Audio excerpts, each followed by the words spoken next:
Hey everyone, welcome to Mythology Explained. In today's video, we're going to discuss Belphegor, a demonic diplomat, one source presenting him as the ambassador to France, a demon to whom disciples paid homage to with their excrement, a demon dispatched to Italy, there marrying a woman to discover why marriage ruined the hearts of men, a demon called the god of gluttons, this an epithet that harkens back to him being one of the 7 deadly demons of the 7 deadly sins, either presiding over gluttony or sloth, depending on the source, and a demon derived from an ancient pantheon, walking that well-worn path that leads from God to false god to demon lord. Alright, let's get into it. The Infernal Dictionary is a book on demonology, first published in the early 19th century by a French occultist.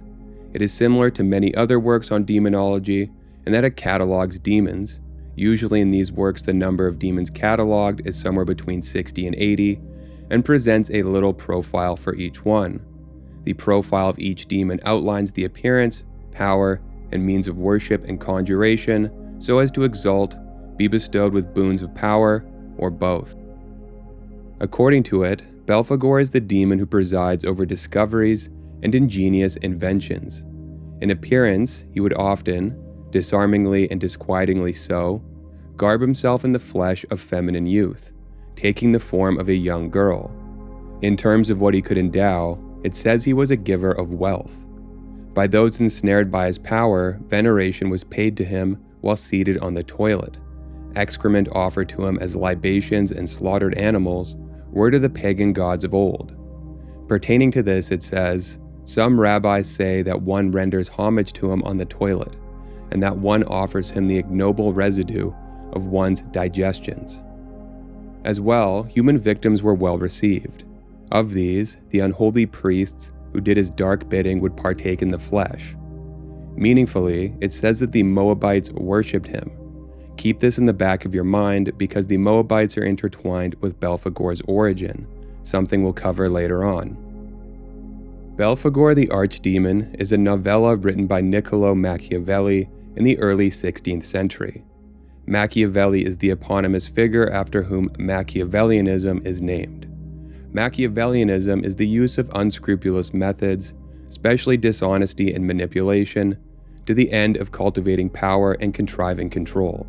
This largely came about because of another of his works, titled The Prince, basically an instructional treatise that explains how to secure and solidify power.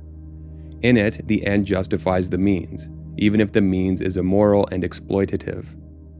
In Belphegor the Archdemon, Pluto observes it was often the case that the souls of men who arrive in hell blame their condemnation on their wives. To explore this, Belphegor is dispatched, sent to Earth to investigate this phenomenon. He comes to Italy, handsomely furnished with coin, and marries a woman. Before long, though, the vices of his wife, her vanity and exorbitant spending, not to mention her rapacious relatives, quickly have him hemorrhaging money, bleeding him dry in short order. His debts grew, and soon he was on the run from the authorities, unable to repay what he owed. Narrowly evading arrest, he ducked debt collectors and evaded the clutches of magistrates. Many events ensue, but the gist is this. He flees, helped in this by a peasant, and makes his way back to hell, where he decries marriage as a wicked institution that damns the souls of men. 2 other works, The Lantern of Light, produced in the early 15th century, and the Treatise on Confessions by Evildoers and Witches, produced in the late 16th century, each delineate a demonic hierarchy predicated on the 7 deadly sins. In The Lantern of Light, Belphegor is the demon prince of gluttony. It reads, "The 6th is called Belphegor, that is the god of gluttons." Conversely, in the Treatise on the Confessions by Evildoers and Witches, Belphegor is the demon prince of sloth. There are also further inconsistencies between the 2 works, both in the ordering of the sins and in other demons corresponding to different sins. Now turning our attention to the Jewish and Christian scriptures, the name Belphegor itself doesn't come up in the Bible, but what does is the name of an ancient god that serves as the antecedent. Earlier on, the Moabites were mentioned, and now's the time we are going to circle back to that.